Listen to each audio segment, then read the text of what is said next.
Hi, thank you, Nancy, and thank you to the staff of WCLAC, Kifaya, Amal, Maram, for being here and for sharing your stories. And thank you all for taking time out of your day to listen to this important topic. We all know what's happening in Gaza right now, and it's important that we continue to educate ourselves and to continue to uplift Palestinian narratives of all kinds, right?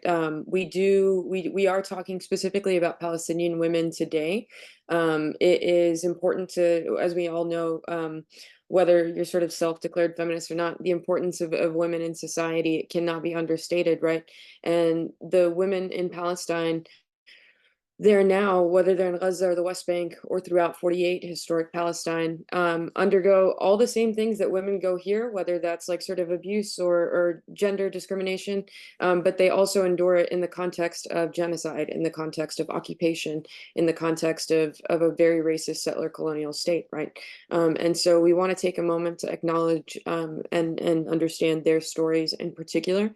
At the same time, though, we do want to reiterate the value not only to Palestine and our society, but broadly of Palestinian men, right, who tend to get dehumanized in this conversation, especially as we talk about sort of the martyrs of Palestine, and now we're at above 30,000 is the sort of conservative estimate. And often that's spoken about as if women and children are somehow more important than the men who are there, but it's also these same men who are going without food, right? They're being starved, they're being dehydrated, they're being attacked, and yet with their bare hands, they're digging through the rubble for women, for children, for other men.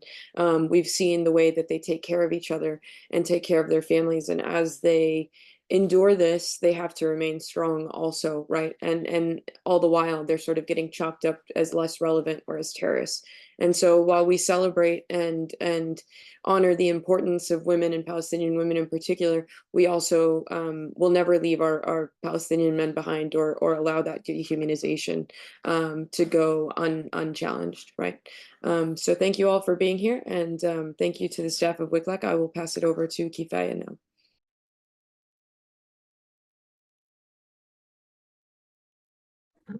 Hi, how are you? I think Amal should be starting as she wants to talk about WCLAC and its work, and I will follow her with the testimonies and documentation we have worked on. Thank you.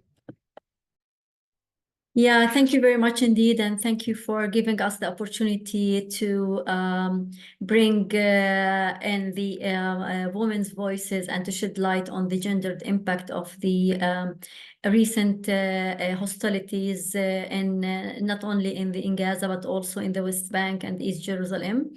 Let me give a brief about our work as prior to the presentation. WCLAC is the Women's Center for Legal Aid and Counseling. It's a feminist human rights organization which was established in 1991. Basically, I will give a brief about our work. We provide social and legal aid to women victims of gender-based violence. And this is done through our team of social workers and lawyers, where we provide the psychosocial support in addition to the representation before the Sharia and the Christian courts, where we support women to access justice through their access to their rights to child custody, alimony, divorce rights, and marriage rights.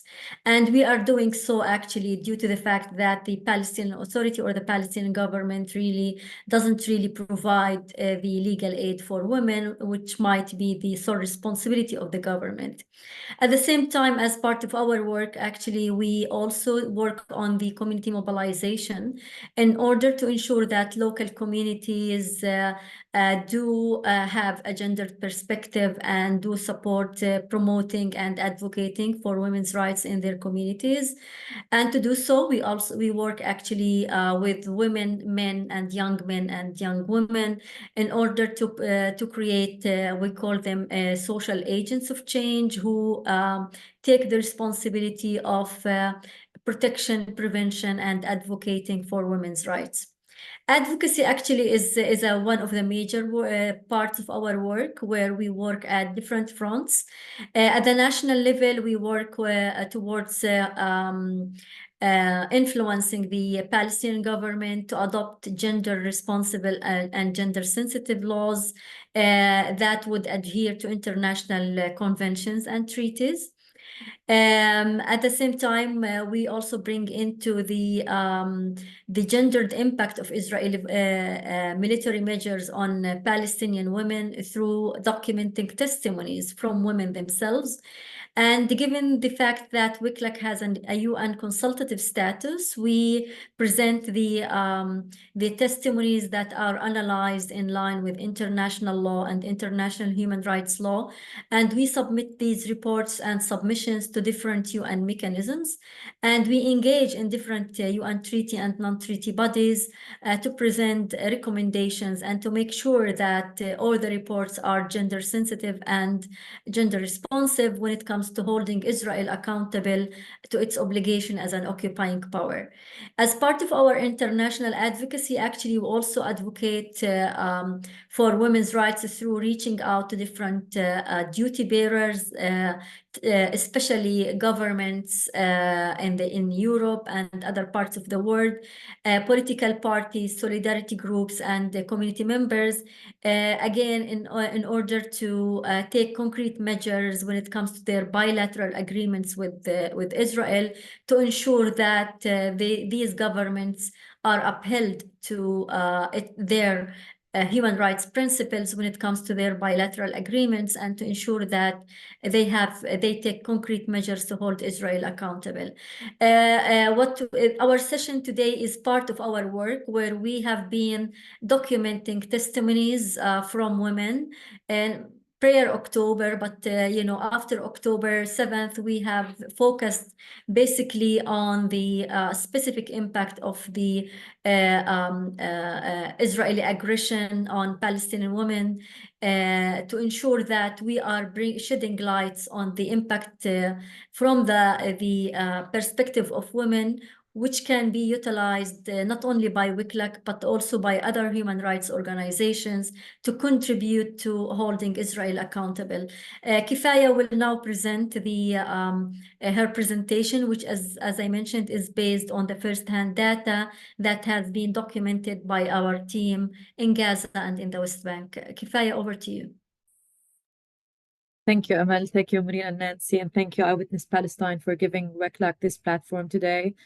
And thank you for all the participants who are here today, giving their time and to listen to the stories of women. I would be sharing with you a presentation that WCLAC has made concerning the testimonies we have collected. Can you tell me if you can see the screen, Marian or anyone? Yes, we can. Okay, so these testimonies we have collected through our field researchers, women field researchers from Gaza, from the West Bank as well, and in Jerusalem, have worked closely with women in shelters. And these testimonies from women sheltering, we say sheltering in Gaza because there are no shelters designated in Gaza. So basically it's women using schools and hospitals and whatever they can find to shelter in with their children. This is our field researcher, Safad, right here with her daughter. They managed to flee thankfully before their house was bombed. This is a picture that she took during the truce. She managed to get back to her house, and she took this photo. She is now residing in a tent in Rafah with her 3 daughters, and she tries to work and to document what's going on with women that she encounters during her day. We have explicitly asked her to stay safe and not to work or to document, but she insists on doing so, especially when she visits her family in schools and in hospitals. This is a video that she took as well of families using donkeys and carriages to flee all the way from the north to the south. And the women we have interviewed testified basically that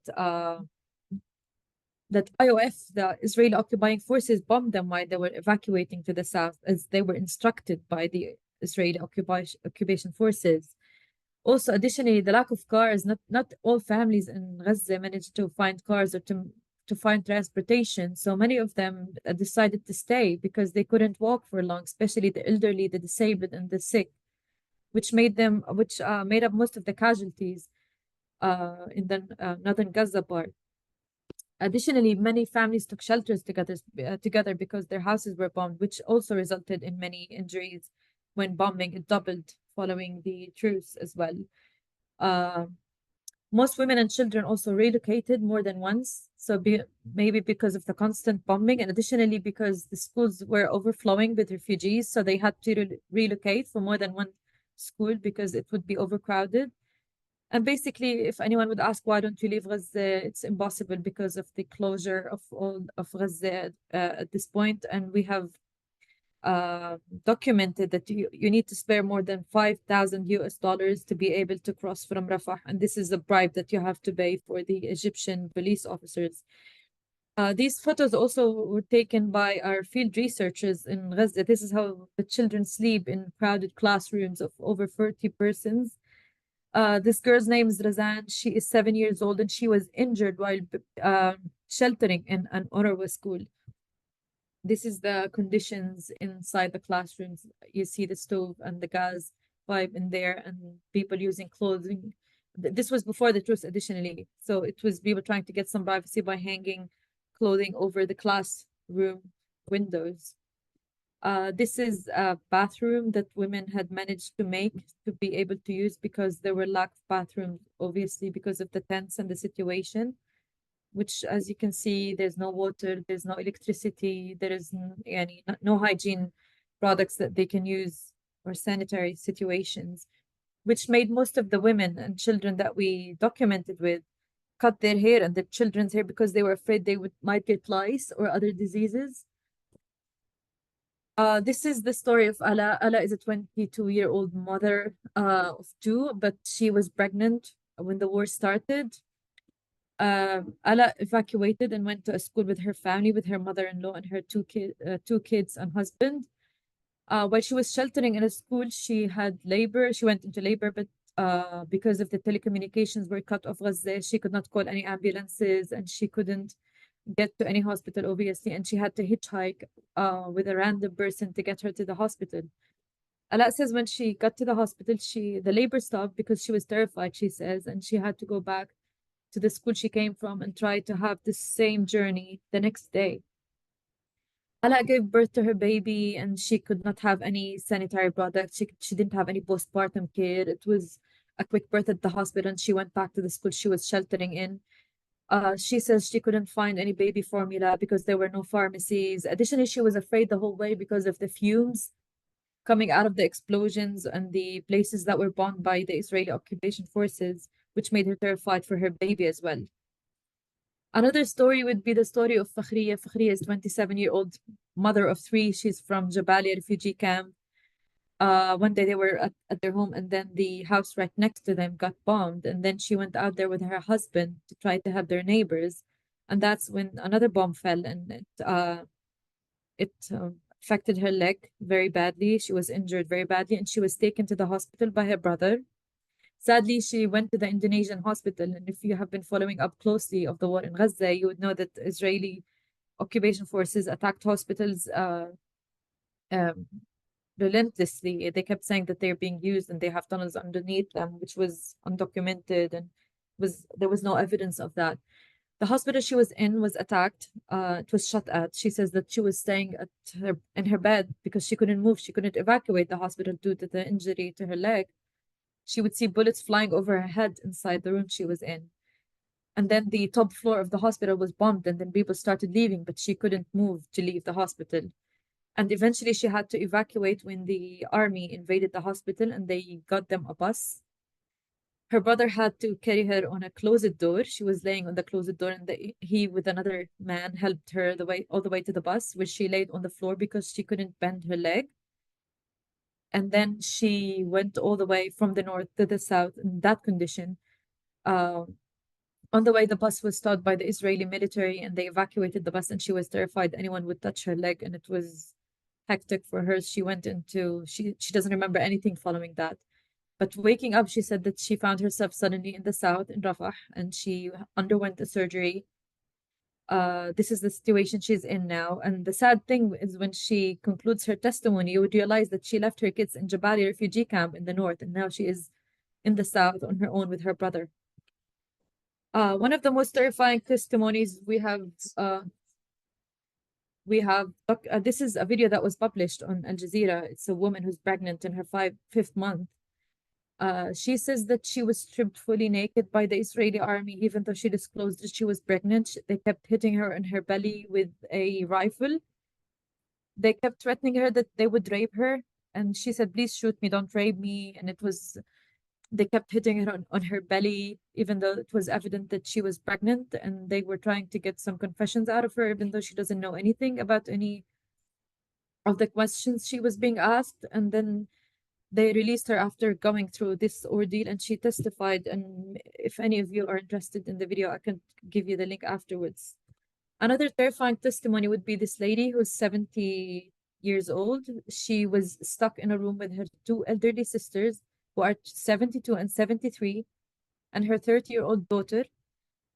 She was staying in the room, and then soldiers storm into the room and they start shooting at them. In the video, she says that she kept yelling in Hebrew, we are women, it's just us. But they didn't listen to them, and they kept coming back to make sure all of them were dead. She says, Fatima says that she hid under her sister and she pretended to be dead, even though the soldier came back to make sure that all of them were dead. She says the 20 seconds he was staring at her felt like 20 years. She was the only one who managed to survive this ordeal, obviously, and she went out to talk about how they were telling them that we're just women on our own in the room, and that was useless to them. Another video that made its way to social media was an Israeli soldier scavenging through a Gazan woman's closet, showcasing her undergarments and saying that I've always told you Arab women are sluts, and this is a way of slut shaming Arab women, dehumanizing them in a way that is provocative.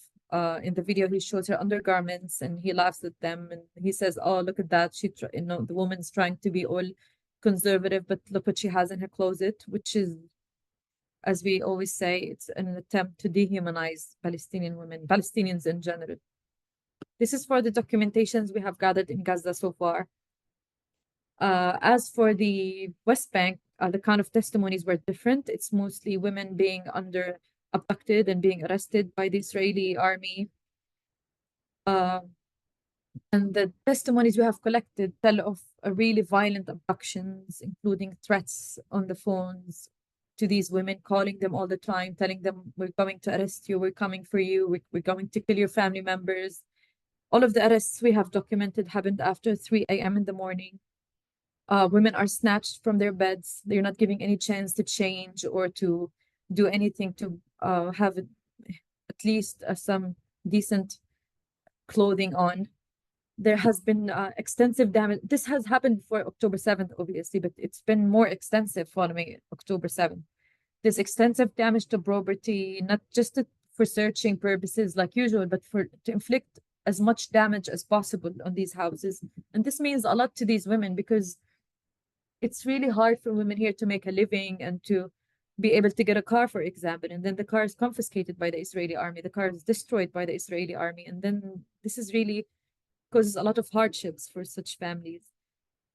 We have also noticed this trend of taking women and children hostage to coerce someone to turn themselves into the Israeli forces, which hasn't happened much before. Also, humiliation. I will speak more later on about that, but we noticed this time is the utilization of social media to humiliate women.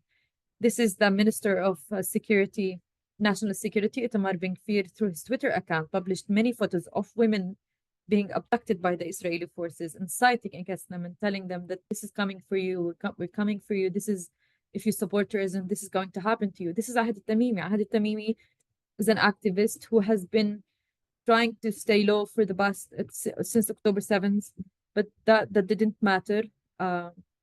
They accused her of publishing things over social media, even though she hasn't. This photo was taken from her bedroom after she was released. She said that I was snatched from my bed, I was photographed, and then she went to the prison. This is another photo that was published by the Minister of National Security, Itamar Ben-Gvir, on his account, saying that for university students, has published something showing sympathy with Gaza, and they were all arrested, because if you show sympathy for Gaza, you're showing sympathy for terrorists. and the posts are as simple as saying dua for people in Gaza. These are students from Haifa. This is another story of a woman from Qalqilia. This woman, we have managed to interview her after this photo was published. And even though Tamar bin Fir says that this business owner has published pictures of abductees and mocked them online, she hasn't. She doesn't even have a business. She doesn't even have social media platforms. She was shocked that this happened to her. She says that they came to my house to take my husband, to arrest my husband, but they didn't find him. So they took me instead. And then they took this photo of her and they published it online, claiming that she made fun of hostages online, abductees online. She says, I don't have social media accounts. I don't even have a business. So I don't know why he published this kind of misinformation. Same thing happened for this student from Nablus. She published something simple saying that we should be angry about what's happening in Gaza. The word shouldn't be silent. Same thing happened to her. Itamar bin Fir calls her a terrorist, and he publishes this on social media for her. This is a Belgian lady from, she was arrested in Tel Aviv because she also published something online to show support of people in Gaza. Also, he published a photo of her. This picture was published on Telegram groups that are made by settlers who try to target journalists. So they published a photo of this journalist. Her name is Yafa Najajre. They published a photo of her with her address, inciting against her and telling whoever settler can get to her to shoot her. And imagine how horrified you would be to see your photo published on such platforms. The platform name is Nazi Hunters, which is terrifying, to be honest. And this is one of the ways they utilize to terrify people, human rights defenders and journalists, from saying anything against the state of Israel acts or terrorist acts. This is one of the photos, obviously, of the prisoners from Gaza. As you can see, a woman here is being kidnapped with men. And if you know anything, and this is humiliating for women, for any woman, not just Palestinian women, obviously, to be crammed like that in a car with a lot of men and not be able to have a space of your own. We haven't been able to document anything about the women from Gaza because they have been isolated in prisons here, so they were not allowed to mingle with the prisoners from the West Bank or Jerusalem. Speaking of prisoners, we have managed to interview a lot of them after they were released, and they all testified of physical and sexual assaults and torture. This is journalist and writer Lama Khater. She said that I was threatened with rape explicitly in describing all types of rape by 20 different officers. We have women testifying to WCLAC that they have been touched inappropriately on their breasts and on their body parts, genital area. We also have testimonies of women from Jerusalem. One single woman was 25 years old. She was heading to her job at a daycare. And then an Israeli female officer stopped her and asked her why she was wearing green. And when the lady said, she didn't want to disclose her name, obviously, for obvious reasons, she said that I said, that's none of your business why I'm wearing green today. She was taken to the police station. For over 4 hours, she was stripped naked and she was beaten on her genital area. She says there were cameras all over the room that took photos of the whole ordeal that happened to her, and she couldn't say anything. They interrogated her about any affiliation with Hamas simply for wearing green. And this is not the first story we documented in Jerusalem. Also, following October 7th, there has been many testimonies of schoolgirls in Shafat refugee camp that were bodily searched by male officers, Israeli male officers. WCLAC, during its work, knows that there's a correlation always between the violence that's inflicted on girls and women by settlers and by the forces. It always leads to issues such as the disrupted education. Women don't follow further education because they are afraid that if their girls go to school, they might be harassed and touched by the Israeli settlers or Israeli occupation forces, which also results in increased instances of early marriages in these affected areas. So it has different impacts on women, obviously. We also have one prisoner who said, she asked obviously not to have her name mentioned, that the investigation officer had a stick and he was threatening her that he would shove the stick anywhere he saw fit, which made her terrified of this happening to her, and she was afraid to even mention her name. We haven't personally documented, by the Independent Commission of Human Rights have documented 2 instances of rape of women detained from the West Bank. And this is yet to be verified by WCLAC as well. So this is it for the testimonies that I have today. And thank you very much.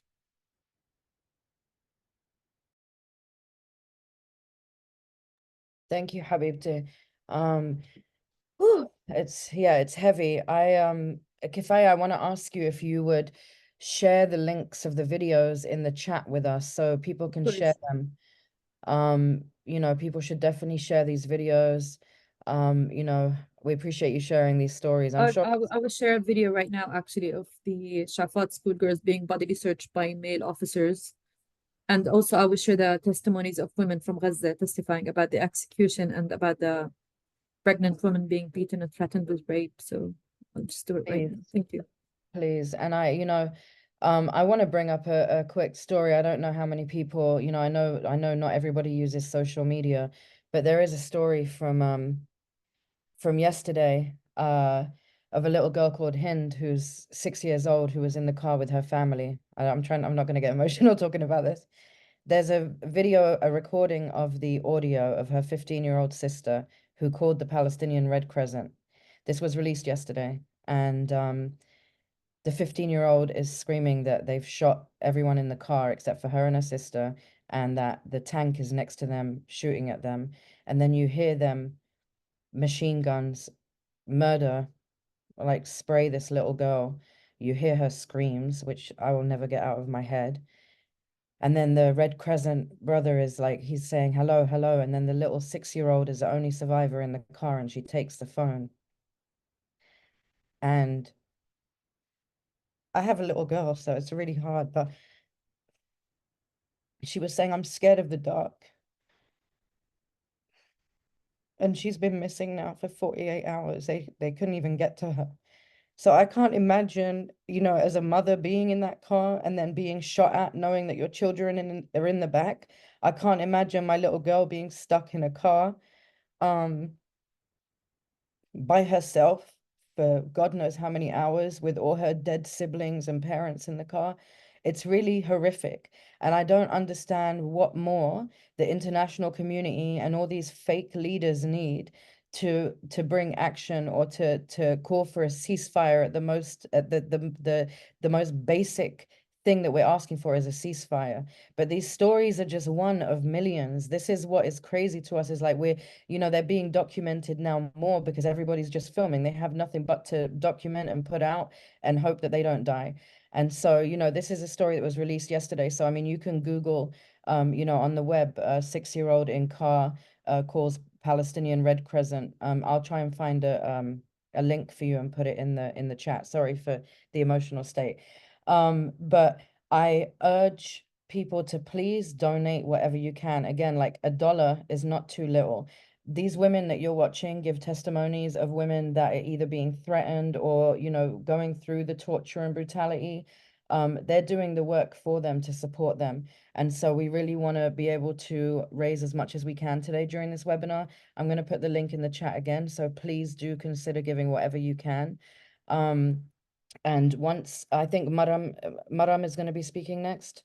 Once Maram is done, I'm going to do a quick match challenge. I'll be putting up some money if somebody matches my donation. So I'm going to take it back to Kifaya, who will introduce our sister Maram. Thank you, Habibti. Madam would be joining us now, and she would be sharing how the testimonies we have highlighted violate international humanitarian law. Madam is the advocacy unit manager at the Women's Center for Legal Aid and Counseling. Madam.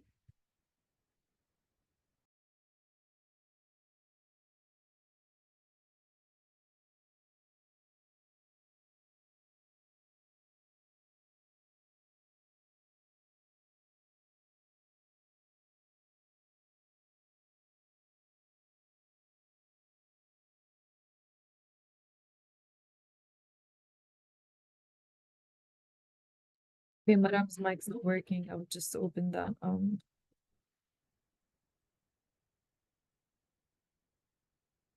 You know what? Let me go to her. Yeah, we need to. Yes, hi everyone. Do you hear me now? Yes, Yes. Yes, yes, because you need as a host to unmute me. So hello everyone, this is Maram. Thank you, Kifaya. Thank you, really, Eyewitness Palestine for organizing this webinar, and also like to thank all participants for your time and interest. So I'll take this opportunity, as mentioned by my colleague Kifaya, to brief on these violations or testimonies that you've heard in OPT in general in light of the international law, humanitarian law. So as you all witnessed the ongoing war crimes committed by the Israelis' military attacks against the Palestinian people of Gaza, where now more than 26,000 have been killed. 70% among them are women and children, which is a great breach of international humanitarian law and human rights law. So while people of Gaza have already lived through 5 major brutal wars on Israel's continuing blockade of Gaza for more than 16 years, closure amounts to collective punishment of the civilian population, which is considered a war crime. So today is the 117 days of genocide, ethnic cleansing, collective punishment, mass forced displacement, evacuation, and other atrocities crimes that all are incompatible with the international humanitarian law. As for the articles of the Rome Statute and the Article 1 and 2 of the Genocide Convention outline how at least 3 components of the crime of genocide align with the situation of the Gaza Strip, including the intentional and systematic killing of all of a particular national, racial, and religious group, causing serious harm to those civilians. So the International Court of Justice has affirmed that the prohibition of the genocide is unconditional norms of international law from which no derogation is allowed. The convention provides the individual who attempt to genocide or who incite genocide shall be punished, whether they are responsible rulers, public officials, or private individuals. So we as WCLAC, we welcome the International Court of Justice ruling affirming the credibility of South Africa's case against Israel in its war in Gaza under the UN Convention of the Prohibition and the Punishment of the Crime of Genocide. We consider this historic decision confirmed that Israel has engaged and is engaging and risk further engaging in genocide acts against the Palestinian people in Gaza is plausible. So the court directed Israel to take all measures with its power to prevent genocide acts, including by its military, and to ensure the entry of vital humanitarian aid into Gaza and the occupied Gaza Strip. So in addition to this, with the withholding of the essential supplies such as food, water, electricity, medicines, this caused a severe humanitarian crisis in the Gaza Strip, where its population is now at risk of starvation, which is also a crime against humanity. The Israeli government is using starvation of civilians as a method of warfare in the Gaza Strip. And now the humanitarian situation is getting even worse with the latest decision of more than 9 countries to cut funds to UNRWA, which is considered a collective punishment for all Gazan people. So the international humanitarian law or the law of war forbids the starvation of civilians and as a method of warfare. The Rome Statute of the International Criminal Court provides the starving the civilians by depriving them of object to their survival, including willfully impeding relief supplies, is considered war crime.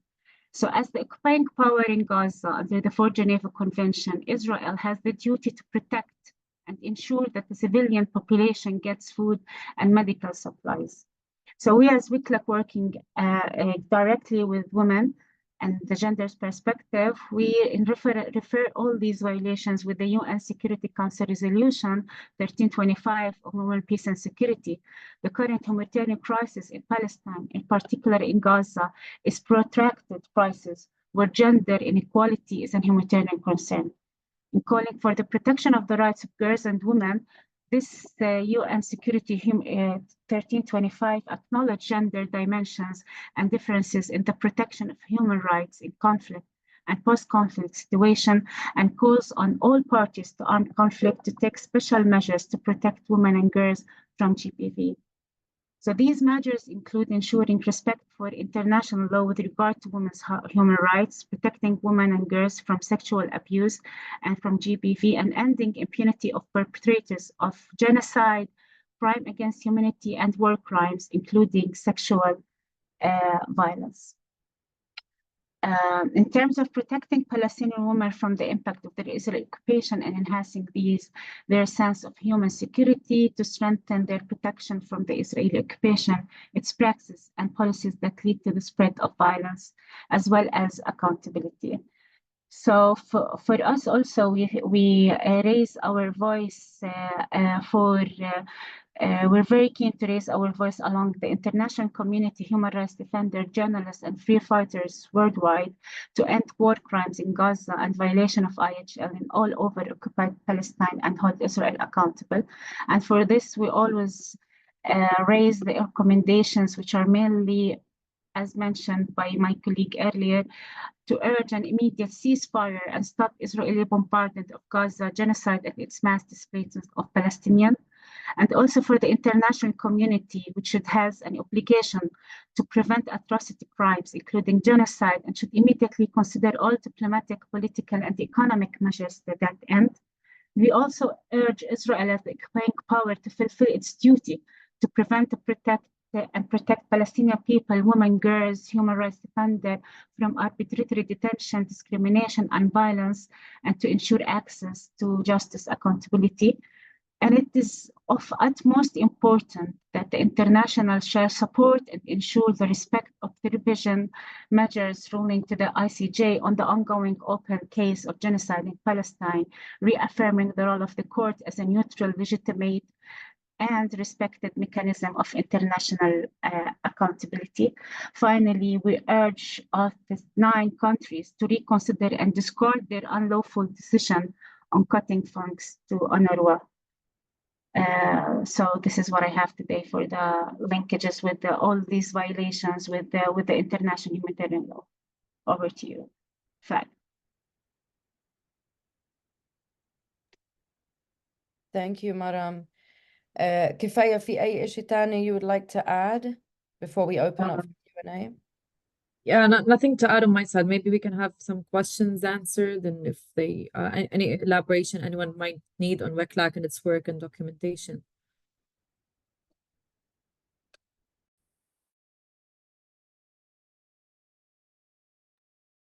Thank you, Habibti.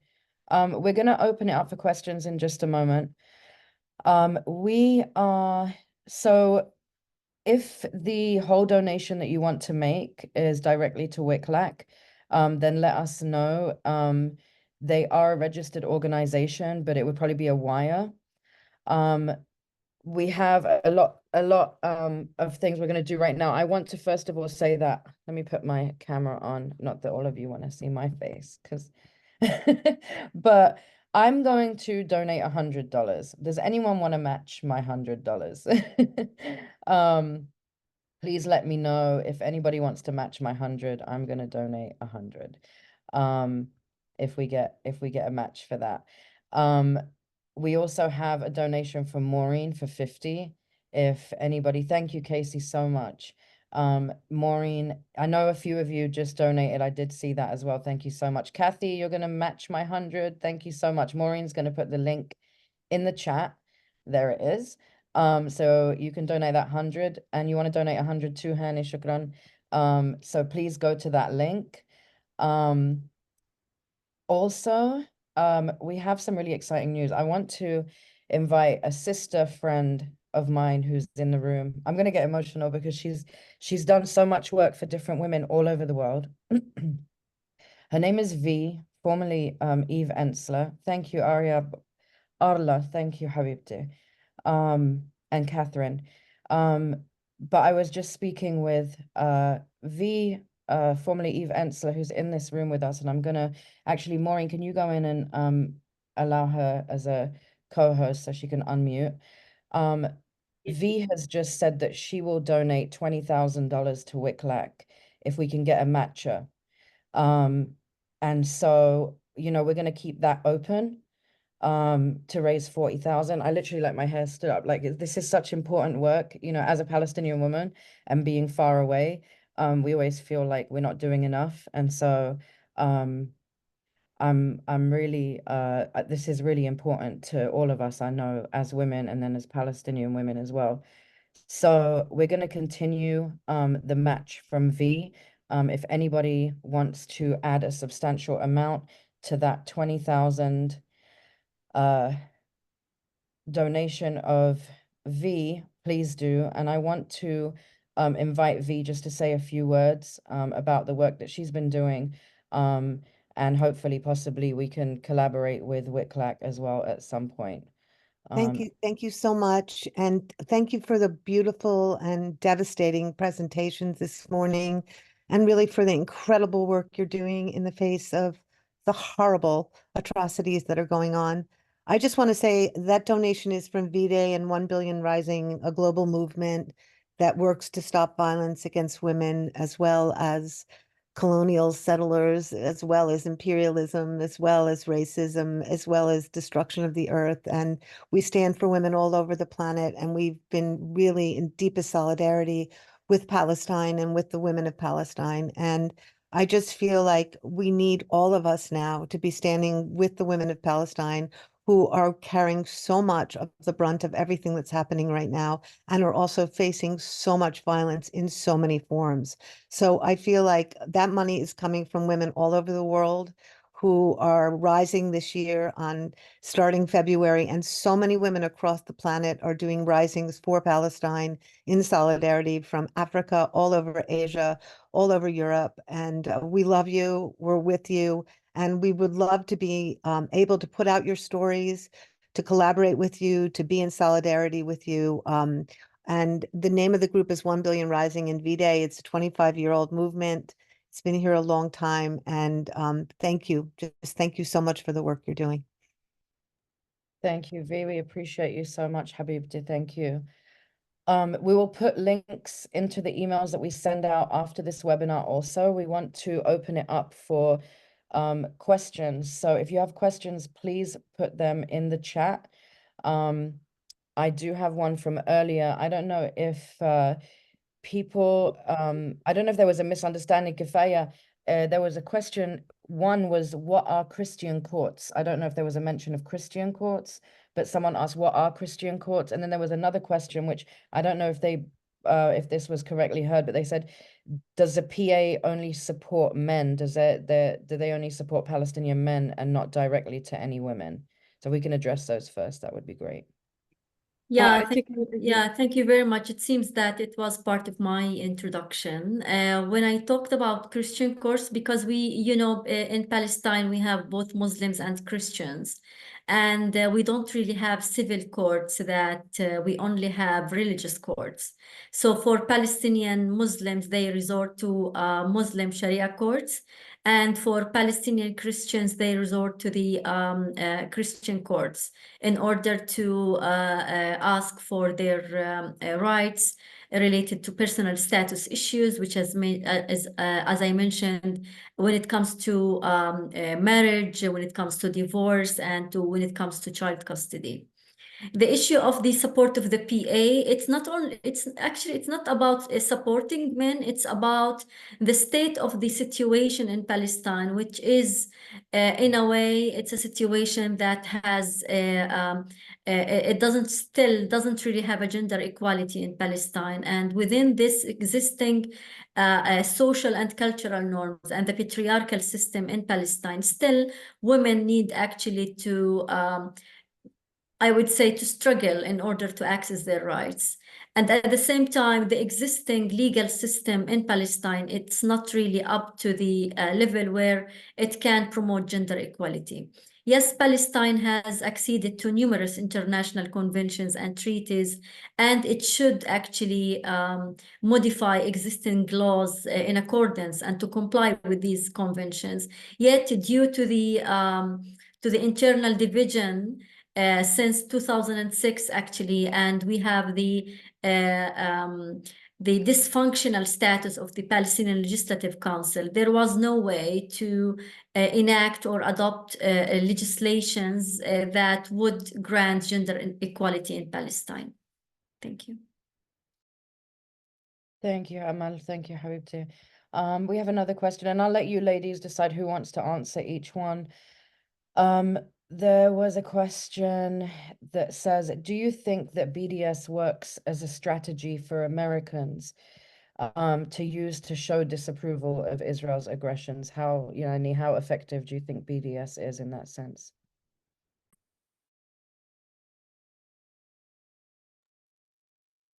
Well, actually, the most recently, the BDS actually has been very successful, especially post October 7th, where it actually presented to the whole world that it is a kind of a type of resistance, I would say, peaceful resistance to say no to the different types of atrocities. So BDS, or the boycott, sanctions and divestment, or divestment and sanctions, it's a movement that calls for boycotting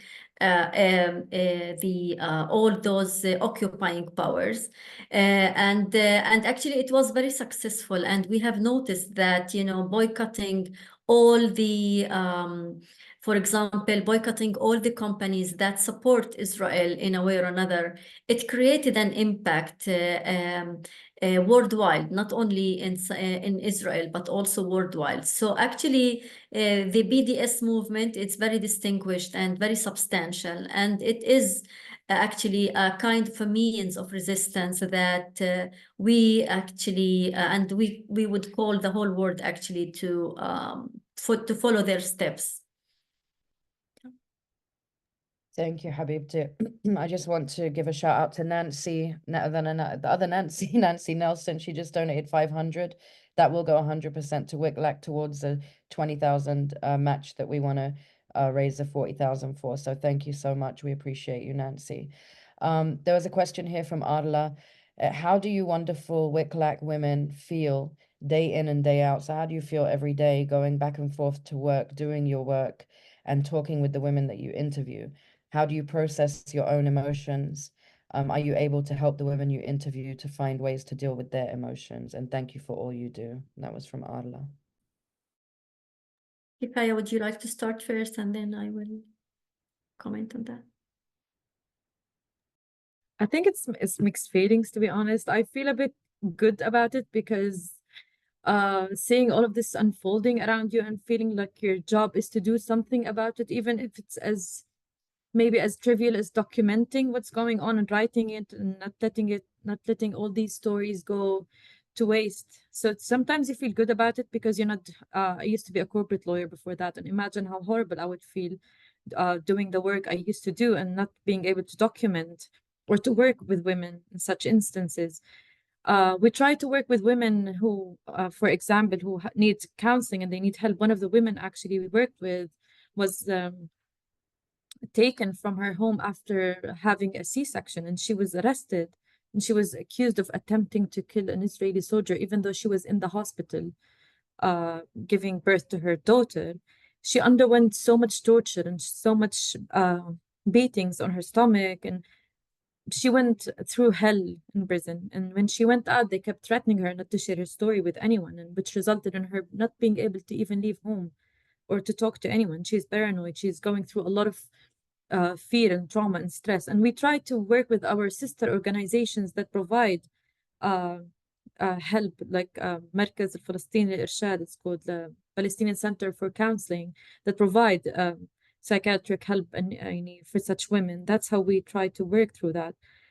Going to work, to be honest, if you manage to get to work to begin with, because the Amal, for example, is from Beit Lahem, I'm from Nablus, sometimes it's really difficult for us to get to work, to commute through the closures that we have and the settler terrorist attacks that happen during the way. So it's, yeah, I'll leave it to Amal to maybe talk about what she goes through. Yeah, actually, it's being a woman and being a human rights defender. It's not an easy thing to be in Palestine. So we as Palestinian women, actually, even prior to the recent atrocities, we have been under extreme attack by the Israeli different groups, especially the NGO Monitor, which actually documents all our work. And especially for us, whenever we have an international advocacy engaging in UN sessions or advocacy trips, we usually feel concerned when we go back home that we might be under interrogation and we might be under threat of being arrested. Nowadays, the threat is even worse, and the situation is even getting worse because of the extreme surveillance that we are under by the new Israeli law that even monitors our phones and our, I would say, activities on the social media, which means that even with posting anything on social media might be considered a threat and might be considered against the terrorist law, quote unquote, that the Israeli cabinet has recently adopted. So we are under extreme scrutiny. At the same time, we should actually be there, and we should be very responsive whenever there is a need. For example, whenever there are women who are victims of different forms of violence, because we know even under the current situation, women will be under extreme psychological stress, and they will be denied of access to their rights, given the fact that since October, actually, the Palestinian courts have been closed because simply because the judges, they are from different areas and they couldn't access their work. You know that post-October, Israel has imposed movement restrictions on the West Bank and East Jerusalem, which means, as my colleague just mentioned, we cannot really commute from one place to another due to not only to the checkpoints, but Israel has also is also actually adopting a different measure. It's kind of an apartheid. Now it's on the ground through the iron gates that are installed at the entrance of each city, and the closure in between the cities, the main cities and the rural areas, and in between main cities within the West Bank.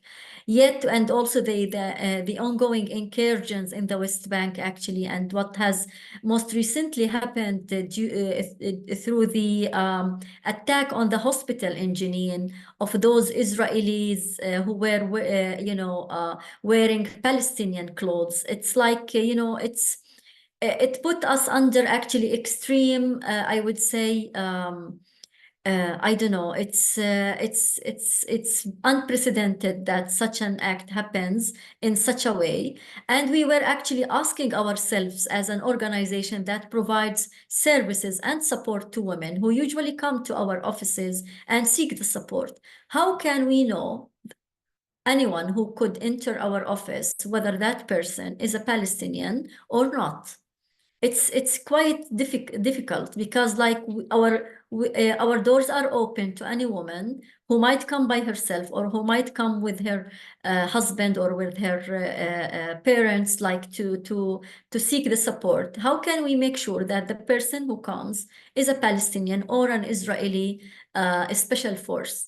So it is a kind of a situation that puts us in a extreme pressure to maintain our own safety and security, and at the same time to be there at the forefront and to provide the support and to shed the light on the gendered impact and to reveal and to expose all the Israeli atrocities.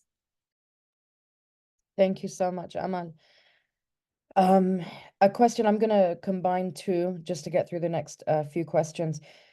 From Pranav, what challenges have you been facing in speaking to Palestinians on the ground, especially in the past few months, with the checkpoints, the heavy censorship, and all sorts of physical control, as is usual under this brutal ongoing occupation and genocide? I'm wondering about the challenges you are facing in getting the testimonies and documentation and how you navigate through that. And I want to add another question, which was, have you been targeted as an NGO on the ground? And if so, can you talk a little bit about that? Okay, I might be able to speak of the challenges of documentation because it varies from one area to another. In Jerusalem, our field researchers are afraid of prosecution because of the recent amendment that Aman spoke of to the anti-terrorist law that has been enacted by the Israeli government, which made them really afraid to talk to women or to collect testimonies. But the testimony of the woman that I've told you about, the one who works at a daycare that was stripped naked and beaten repeatedly, she was terrified of having her name mentioned anywhere, and she didn't want to seek any justice concerning this because she's afraid of prosecution. When it comes to the West Bank, and recently, for example, we have a human rights defender. Her name is lawyer Diala Ayesh. She was arrested trying to commute to Bethlehem. She was taken at the checkpoint, and now she's been given 4 months in arbitrary detention simply for working with Palestinian prisoners. And we work closely together, which made us actually really conscious of every act that we do and every person we talk to, because me and Diala worked closely. Just 2 days before she was arrested, we went to Ofer prison, tried to meet with Palestinian prisoners, and just like that, she was taken. This is one of the challenges. In Gaza, obviously, it's really hard to document due to the carpet bombing and the ongoing genocide. Women are unable to move or to document or to talk to anyone. And in the West Bank, Israeli forces, including high ranks, the army, keep calling women who were released from prisons, and they threaten them repeatedly. If you talk to anyone, if you disclose what happened to you, we're coming back for you. You will be sent back to prison. And trust me, nobody wants to go back to prison. It's unbelievable in there. Like, we've had men being tortured, especially prisoners from Gaza. There's a lack of information and void that is horrifying, to be honest. Nobody knows what goes in there with prisoners from Gaza. So they keep threatening them all the time. You cannot talk to the media, you cannot talk to anyone, you cannot talk to human rights organization. And we have one prisoner who spoke to us, and she went on TV, and then she was threatened the next day. She had a phone call from Captain Diab, Captain Nimr. They identify themselves, and they keep calling these women on their phones. And imagine how horrified you would be getting such phone calls. And most of the women have relatives in prisons as well. So they call them and they threaten them that we will hurt your father, who's still with us. Like Ahad al-Tamimi, Ahad is afraid to speak to anyone, to document every detail of her detention, because she was threatened that we will hurt your father. And as you have seen, we have killed 6 prisoners since October 7th, and we are capable of killing more, and no one would say anything. And they know that they can use this as a way to silence women. So it's many difficulties. And to add to that, the sexual violence part is really hard to document. And this is due to the social stigma that is being implemented and is being enabled by the Israeli forces. The Israeli forces know that we have this kind of stigma concerning sexual violence, and they use that. They know that women will not speak. Women, most of them at least, will not speak. They would be afraid to disclose that they were sexually harassed, raped, etc. And they use that against women, and they know because women would be ashamed to talk about it. We have in July, for example, the Ajluni family incident. I'm pretty sure you've heard of it. It's when the Israeli forces forced 5 mothers to strip fully naked in front of their children and to walk around the house naked. And when we tried to communicate with these women, again, after the story went viral on media, women refused to talk to us because they were afraid of prosecution, again, from the Israeli forces, and they were afraid from the social stigma surrounding such acts. So it's really hard to document, but there are always brave women who are willing to talk. That's it for the challenges. I don't know if Ahmed would add anything about the challenges faced and the maybe well, actually, despite the challenges, actually, we have seen now, as you mentioned, actually, despite the stigma associated with women being tortured or being sexually harassed while being in captivity, actually, it's quite remarkable that now we can find women who are ready to speak, which means that it seems that I would say the level of humiliation and torture and sexual abuse that or harassment they have been exposed to, it seems that it gave them, I would say, the courage to overcome the social stigma that they might be facing, to speak up and to expose those Israeli violations. And now we can see that more and more women are ready to talk and to give their testimonies, which is something that will be of a great help actually for us in order again to expose the Israeli violations. And tomorrow actually we will have a meeting with the representative of the UN Security General, UN Secretary General, I'm sorry, UN Secretary General. She is the special representative on sexual violence during times of conflict, and she will meet with the women organizations, and later on they will be meeting with women who have been exposed to sexual violence, of course, in a confidential manner. And it seems that this will give us the opportunity to counter the Israeli narrative that they were trying to, through their propaganda, to disseminate to the whole world about what has happened during October. And it seems that what Israel is doing is the opposite to what they are saying. They were trying to play the role of the victims, while the reality has been exposed differently. So it is our role as a Palestinian feminist organization to overcome all those challenges in order to expose Israeli violations to human rights and international law. Actually, regarding our work, actually, despite the fact that, as I mentioned, that we have been, movement restrictions have been imposed, and we have been under extreme threat, actually, at different fronts. One of the first, actually, I would say, response of some donor organizations and some donor countries, actually, they suspended our funds. And the funds that was suspended due to the fact that those governments have received reports from the Israeli NGO Monitor, and upon that they suspended our funds, which actually affected us extremely and affected our operations. And actually, luckily that we have managed to, with the other sister organizations and other human rights organizations, to present the Palestinian narrative and to show our case and to reveal the Israeli, actually, fake news that they were trying to disseminate to other countries and funding agencies. Our support to women and in general, and I would say all women now in Palestine are considered victims, and they are in need of support. We have mentioned our field workers in Gaza.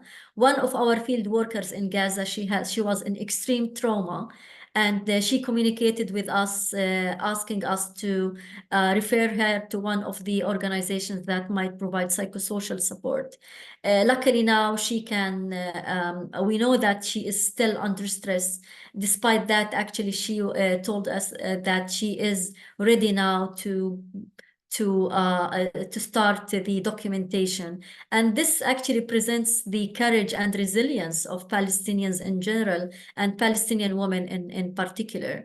The inner strength that we have and the resilience that we have, it's very remarkable. And therefore, we have been working collectively with other women organizations, with the human rights organizations, with international, actually, organizations, and with our partners worldwide, to join efforts collectively to expose the atrocities and Israeli violations to all human rights and international humanitarian law.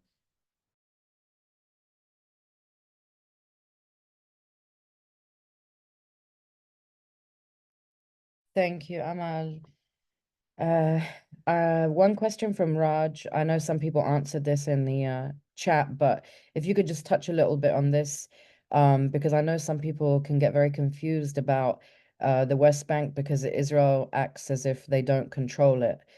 And even area A, B, and C, regardless of what they say, they control everything anyway.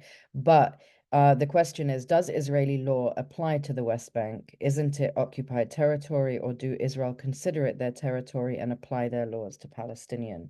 If you could just touch on that a little bit.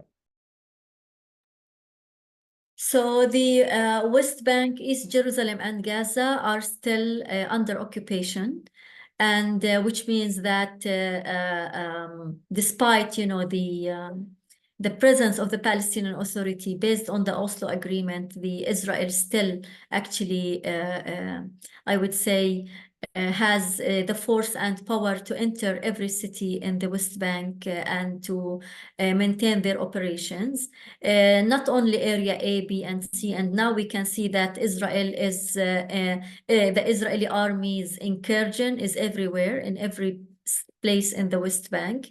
And we can see that the incursions, the military incursions are in Jenin, in the refugee camps, in Nablus, in Hebron. It's everywhere.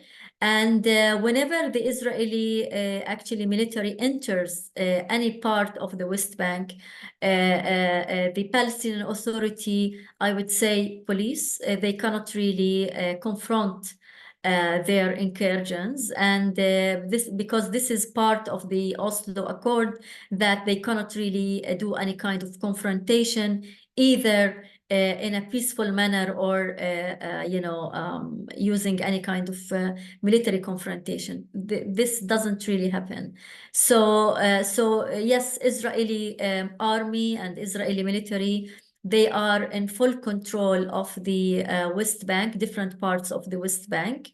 And when you talked about Israeli laws, I'm not quite sure what do you mean, but Israeli military administrative laws apply to the West Bank, which means that Israel has the power just like to maintain its administrative power on the West Bank, and this is done through the either the arresting people, through assassination, through the incursions, through home demolition as well, through the confiscation of land, etc., etc., etc. However, like Israel as an occupying power based on international law, it should have the sole responsibility of providing protection and humanitarian aid and all services to those people who are under occupation. Which means that even when we talk now about Gaza, it is the sole responsibility of Israel as an occupying power to provide the protection and provide the humanitarian aid to the Palestinians in Gaza.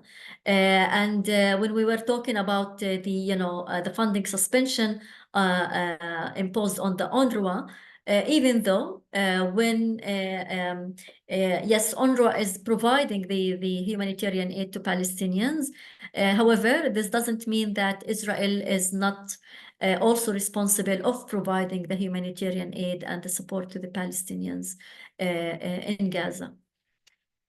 And in the West Bank as well, actually, they are actually also responsible of providing the maintaining safety and security of people and civilians under occupation, and providing all humanitarian support. Thank you so much. Just to address a couple of things that have popped up, people are asking them how they can volunteer, how they can help, and if they can go to Palestine. That is what Eyewitness Palestine does, and we have been talking about a women's delegation. And so if you're interested, please go to our website. We do have an interest form that you can fill out, and you can put specifically that you're interested in working with WCLAC, and we can communicate with them and see what we can organize to visit and volunteer however we can. Also, folks are asking for sources. We will be sending out an email after this with a link to the recording. We will be sending out a link to everyone that spoke, websites, how to donate. We will be sending out a link to donate separately for the $20,000 donation from V matching challenge, if folks want to help match that and raise $40,000 for WCLAC's work. We will send out links to the different places where you can research Israeli companies that or businesses that are boycottable. And so we will send all that information to you in an email if you signed up for this webinar or if you're on our mailing list. A couple more questions, and then we've got about 12 more minutes. So there's a question here. Military checkpoints in the West Bank are a difficult challenge for women in the West Bank. We know that these checkpoints are now appearing in Gaza. Do we know how pervasive these mechanisms of occupation are becoming in Gaza and how they're affecting women? I want to add to that, maybe we can just touch on like women, you know, that are pregnant and need to give birth, or women that need sanitary supplies and things like that, and how it's affecting them, the restriction of movement.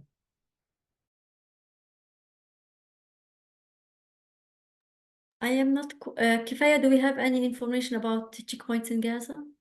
The documentation we have gathered merely were focused on how aggressive the soldiers were at checkpoints in Gaza. They made women, they actually stole lots of money from women. So women had backpacks with their savings, their whole life savings, their jewelry, all of the expensive things, because they were evacuating and they were robbed during these checkpoints. And this is really horrific, to be honest, because these are like these families' whole savings you're talking about. They were taken from them just like that. They were threatened with guns. If you don't throw the backpack you have right now, we're going to shoot you. We have documentations of shooting at civilians, waving white flags and trying to evacuate to the south. Other than that, in the West Bank, though, checkpoints recently have become more aggressive, because we have testimonies we have yet to verify concerning women being stripped naked at the checkpoint and being sexually harassed during the strip search. We have yet to verify this documentation, but the Center for Legal the Center for Counseling have spoke of such documentations at this point. But other than that, we don't have much data on Gaza, to be honest. What was the other question, Nancy? Sorry. It was just about the restriction of movement now. I mean, it's always been a restriction of movement. They're in an open air prison, but I think more so now, for example, there's hospitals that if anybody leaves the hospital, they shoot them on, you know, without even, they don't care who it is. We've seen numerous videos come out like that. But of course, you know, where they tell them go south or go here or go there, and then they go to leave, and then there's checkpoints where they take them. يعني الحواجز اللي عم بحطوهن بنص غزة من بلد لبلد and things like that, and how that's affecting them. And you have to keep in mind that most people in Gaza haven't actually seen IOF soldiers before. To them, it's shocking on its own to be suddenly have an encounter with someone who's been holding us captive for 17 years, and now we have this encounter with them.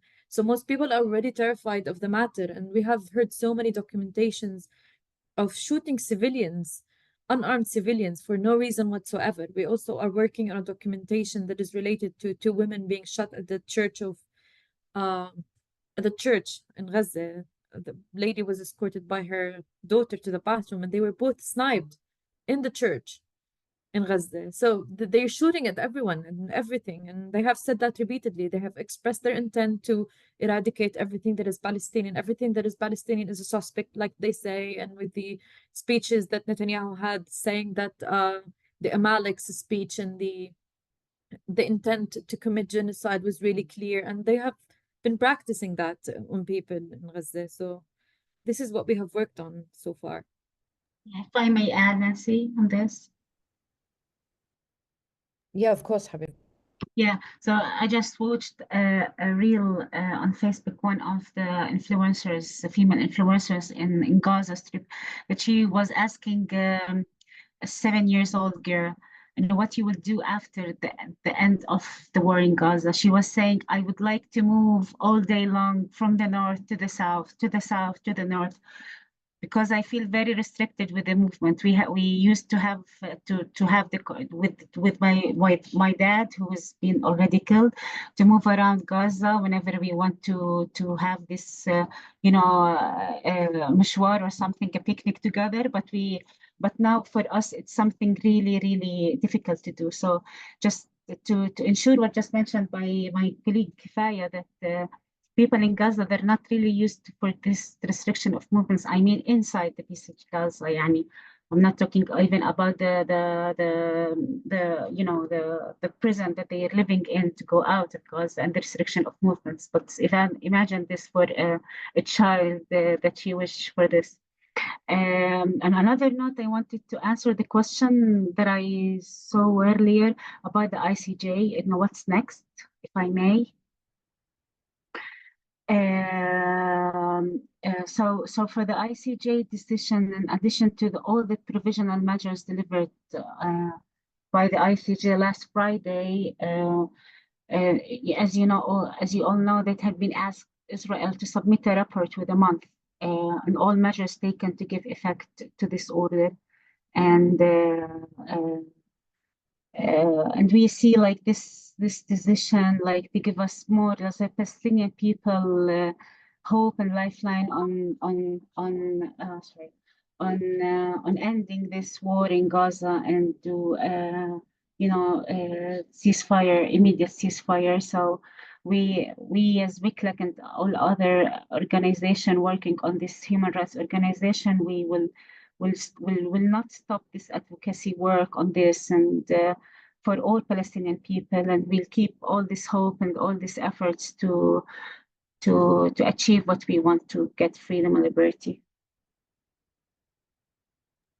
Thank you so much for answering that. And I was going to ask the ICJ one next, so you touched it. I just want to add to, I saw somebody earlier wrote about the looting, and obviously the lady spoke about that, but I also want to add that it's not just in Gaza. There were many Western unions in the West Bank that had millions of dollars stolen from them as well. Israeli forces went in and stole millions of dollars from Western unions in the West Bank also. That was just maybe a month ago. And it's not just shops, may I add, Nancy, because whenever they raid a home, they steal everything that's in it. And it's up to the Palestinian family if they want to pursue to get their money back. And it's a lengthy procedure that you have to go through to report it to the Maktab al-Irtibat, we call it, or the coordination office. And then you have to report it, and then you have to prove how much money. And most people wouldn't go through that process because they would be afraid to be affiliated with the forces. So money's gone. All of your savings are gone. And even the simple act of, sometimes it might seem trivial compared to the ongoing genocide, but the act of excessive destruction of every property to the Palestinians is devastating to many families who will have to go through decades to get such cars, especially the prices of things are already so expensive. So you're talking about the destruction of a whole lifetime of work in such seconds, and showing it on social media for the people to laugh at. Like the Israeli soldier who was riding a bulldozer and saying, oh my God, this is how I drive through traffic. And he smashes all the cars in his way in Gaza. They laugh about it. It's a joke. It's a laughing matter. And in the West Bank, it's the same.